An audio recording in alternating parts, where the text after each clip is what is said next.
Just an update. The latest that I heard was that you've abandoned plans to go down to 125. So what's the plan right now? Yeah, I was told that there's no way that Demetrious is going to accept the fight. They've offered him a lot of money, I was told, and that he just won't budge. That there's nothing he's going to do to take that fight. So there's no reason for me to cut to 125s. I mean, within 3 weeks, I was waking up at 140 pounds. You know, I was doing everything right. I was training my butt off and eating right, and it was exciting to see the transformation of my body that fast too. So it's definitely a possibility, but unfortunately, he did not want to fight. So is the plan now to wait for Cody to heal up? Yes, the plan is to wait for Garbrandt and get that belt. Was there any thought of you just taking a number one contender fight at 125, or is it just title or nothing? I think first and foremost, I wanted to fight for the belt. You know, I mean, it was the right time for the Demetrious fight. I felt like as well, but it just didn't really work out.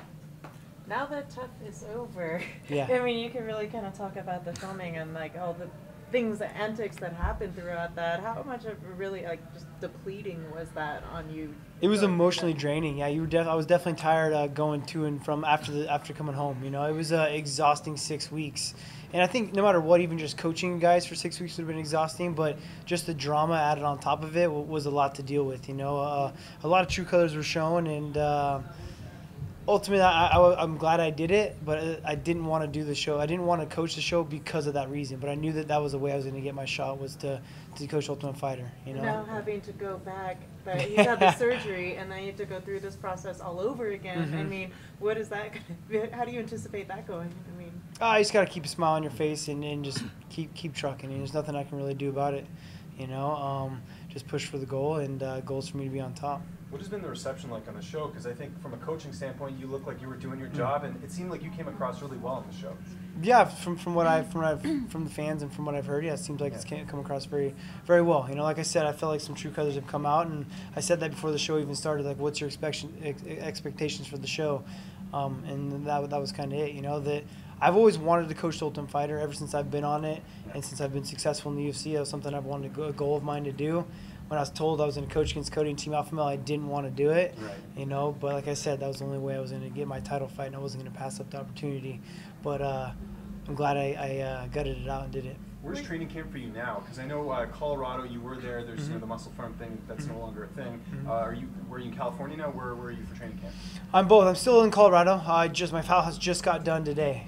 Finished it out today, so we're going to move in this weekend. I'm still living out in Colorado, training with Dwayne out there. Elevation Fight Team still exists. So Muscle Farm was sponsoring the team. Yeah. They just cut the sponsorship, and so it's still Elevation Fight Team out there. I'm doing some training out there as well as cross training in Southern California and working with some new trainers down there. I got a new strength conditioning coach, Sam Calavita, out of the training lab, which the guy's been amazing. He's made some big gains with me, and I've been real impressed with it, as well as coming along and working with Felipe De La Monica, Gracie Baja, Mark Munoz at Kings MMA, and Daryl Christian, and so many guys that have been adding to my game down in Southern California. Kind of almost build my own little team down there, you know? It seems like it. Like training partners, so who are some of the people, like notable fighters that you've been working with down in California? Juan Archuleta, which was supposed to actually fight tomorrow, which I don't know if the fight's actually going to happen now because Vince was 8 pounds overweight. So I don't know if it's going to happen, but I'm actually waiting to hear about that. Team Alpha Male guy, too. Yeah, came in 8 pounds overweight. It was ridiculous. And then Aaron Pico. Aaron Pico is one of the guys I've been training with. He's an animal. Unfortunately, his debut didn't go the way he wanted it to, but the kid's got a very bright future. Working with Raja, he's got a big fight coming up. John Tuck, he's a little heavier than I am, but working with RDA and some guys like that, just getting some movement in. But we got some smaller guys that are up and coming as well. You talked about a lot of surprises for you on the Ultimate Fighter show. Was Danny Castillo kind of coming at you, and Justin Buchholz one of those? I feel like that was the biggest surprise to me. You know, those are the guys I was the closest with at Alpha Male. You know, we were friends, like real good friends. Danny actually came out and was living with me in Colorado before he got cut from the UFC, and we were boys, you know. And so I always thought at least he'd have my back a little bit, or maybe not be involved with it as much. But yeah, that was the most surprising, is that I had some friends that kind of, when the cameras turned on, were more about building their names up than actually being a true friend. Have you talked to any of them since? I talked to him the night the show ended, when we all went out that night. Kind of had a little heart-to-heart then, but no, I haven't spoken with him since. Do you think that's the cameras, or do you think that's them actually, just trying to support their team, kind of them going after you? A little bit of both, you know. I mean, I know it's a way to build his name because, you know, Buckles was real disrespectful to Dwayne, too, during the show.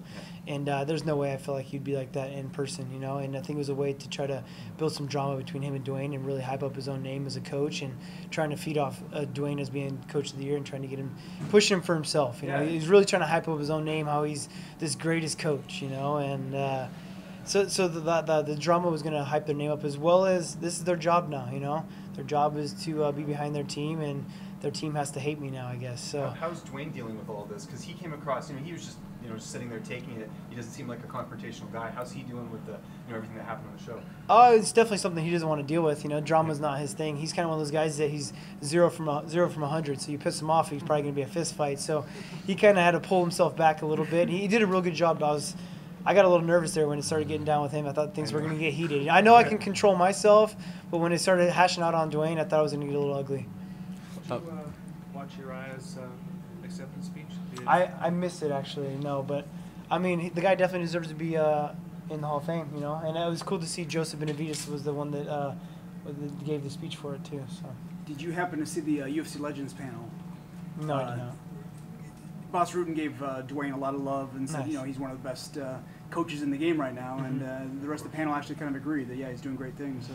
Yeah, I mean, he's a student of the game. You know, he is addicted to being a good coach, and not only just for fighters, like even just for, if you go and watch his cardio kickboxing or just the everyday average Joes that are coming in and working, like he's giving them so much attention. Like you can tell he loves what he does, and it goes a long ways when a fighter, I mean, not only a fighter, but also just someone coming off the streets gets that attention from him, you know?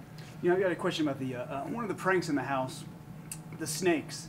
Was that an original idea, or did they kind of set that up just for cool TV? That was original. I wanted to do it from the beginning, but I kind of waited because I knew that if I would have started the pranks, it would have gone all season long, and I didn't want to have to look over my shoulder the entire time. Where'd you borrow all the snakes from? We just looked up a local snake wrangler, and Really? they luckily had a bunch of snakes and brought them all in. And I actually had to carry some of them in there, and I'm really afraid of snakes. So Wow. it wasn't something I was really comfortable doing. I mean, it wrapped up around my arm, and I just waited for him to come off my arm. I didn't want to let go of it, you know? Right. Oh, You mentioned the heart-to-heart that you had.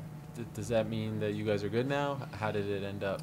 You know, I wouldn't say that. You know, it was just kind of, I spoke my true feelings, and they kind of spoke theirs as well, you know? I wouldn't say that we're good, or it's tough to say, you know? I mean, alcohol was involved as well, too, so everyone's able to talk when they start drinking, but Was Cody there? no. Okay, so it was with who? It was with just Danny and Justin. Okay. Yeah, we were just hanging out with the fighters. I'll go out and celebrate the night of the fight, you know, after the season's over. And it was just us two late at night, just kind of hashing it out, you know. Buckles seemed a little more standoffish, but Danny was willing to kind of speak his feelings with me, you know. And I know that you were close to, obviously, the whole DJ thing, and it became this public drama. Yeah. Is there any part of you that understands where he's coming from when he was talking about, like, respect? Because you were there, too, right? Not that long ago, you said that you felt like you were being looked over, passed over and stuff. And on the mic, you said, this thing is rigged if I don't get a title shot. Yeah. And here's a guy who's saying, like, I just want some respect. I want to be told what the plans are. Did you sympathize with him at all? If you took yourself out of the equation of trying to get the fight? To an extent, but the fact is he's fighting Ray Borg. You know, so me getting leaped over was a way bigger leap over than me leaping over Ray Borg to fight Demetrious Johnson. You know, Cody was ranked number 8, and I was beating number 1 contenders. You know, Ray Borg's missed weight half his UFC career and has beaten the two guys are they even in the top 10? I don't really know like what his credentials are to get that title fight. You know, I feel like mines were a lot higher. Even though I haven't even fought at the weight class, like I said, I feel like it was a perfect time for me to jump into the weight class because it wasn't like I was cutting the line. Demetrious has ran through everyone.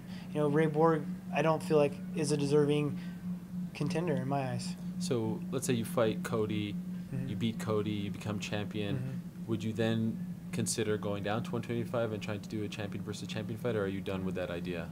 No, it's never done. You know, it's definitely something I'm interested in. You know, the one guy I don't want to jump in front of, which I think I've been very voicious about this entire time, is Joseph Benavidez. Right. I know he's got to come back. He's doing a knee injury right now, and coming back from that, I'm sure he'll probably have to take a fight, not just obviously instantly get a title shot. So as long as I'm not jumping in front of Joseph, you know, I feel like he's been on a 6 or 7 fight win streak, fighting number 1 contenders, Henry Cejudo, and he would be the guy in my eyes that was deserving of the title shot, but he's injured. Is there any talk of MSG for you and Cody in November? Last I heard, it was like talking to Shelby. Hopefully, October. It was like maybe September at the earliest, but most likely October. Okay. But then I hear Cody talking in interviews that he's not going to be fighting until earliest as November, maybe December. So this whole year for me has kind of been in limbo. It's kind of been a little frustrating. Coach an Ultimate Fighter, not fighting, maybe fighting DJ, not fighting DJ, hopefully fighting Cody again, and now don't know when. How long are you willing to wait? Because you have to make money at some point, right? Like, exactly. You can't wait forever. Yeah, I mean, this is how I make my money. Yeah. But I guess first and foremost, I think I want that belt. I'm willing to wait for him. Okay. That's a fight I'm willing to wait for. I don't know. I can't wait forever though too. So you are right. I mean, I got to sit down and maybe have a little more serious conversation. I just heard an interview that Cody did. I think it was yesterday or the day before, where I heard he wouldn't fight till November, December, and I was hoping October. So it's something I definitely need to sit down and have a talk with the main man. See what's going on. And just curious. Do you know how much money they offered DJ? No, I don't. No, he didn't really tell me business. He told me it's more than he's ever seen. So I don't know. What do you think, from your perspective, was the mistake that led to Pico losing? And did you have a conversation with him afterwards? Did you give him any advice? He's been on vacation since the fight. He gets back on Monday. Gets back to training. Maybe I think maybe it was just too big of a rush to get that win. All the lights, all the hype. His first fight ever in Madison Square Garden, kind of going out there and closing the distance, maybe a little bit too fast. Especially a veteran. Take your time, feel it out, get used to the cage, use your feints. I know he's got to respect your wrestling, so take advantage of that. But no, I haven't had time to really sit down and talk with him yet. It wasn't like I was able to be his coach this camp or nothing. I was just a training partner of his. We did a lot of sparring together, and the kid's an animal. So hopefully I get to do a little bit more of helping him out and getting ready for his next fight, because I know he's got a very bright future, and I'd love to do whatever I can to help him out. And how do you divide your time? Because your home is in Colorado, right? Yeah. But King's MMA is in Southern California. Mm-hmm. So how are you, for an actual fight camp, what are you going to do? That's something I guess I've been trying to figure out, That's why Dwayne was traveling to Southern California for me. We were doing my camp. My plan was to do my camp in Southern California for the Cody fight, and then when Cody pulled out, the Demetrious fight was going to continue. The new strength and conditioning coach I started working with, Sam Calavita, has been someone that I highly respect, and someone that's done a lot of great things with my body and some of the gains that I've already made working under him. And so I've been trying to do whatever I can to be down there, as well as bring my team with me. So Dwayne's been willing enough to come down, 3-4 days out of the week and come and train. So I've been kind of getting the same feel. But now that the fight's up in limbo, go back to Colorado, train back there, kind of jump back and forth and feel what's right. I think what's really pushed me to the next level is how many coaches I get involved in my career, and how many people that, like when I went up to TriStar and learned a lot from Faraz, I feel like I gained a lot from working out with his team and him as well. Traveling to King's MMA, Gracie Baja, traveling the country and learning from the best is what's going to push me to that next level, is what I believe. We have time for one more. TJ, good afternoon. How's it going? It's a bit of a curveball, this one. Obviously, you've done a bit of boxing for your improved striking. Yeah. How are you predicting Mayweather and McGregor on August the 26th? Who wins and why? Oh, I'm predicting Mayweather's just too smart. He's too defensively smart for McGregor. I don't think McGregor's got the cardio for him, and Mayweather's just gonna point fight him and be smart about it. And McGregor's a lot bigger than he is, but the distance is different. I think Mayweather's just too smart. But you're interested in it? You'll watch it?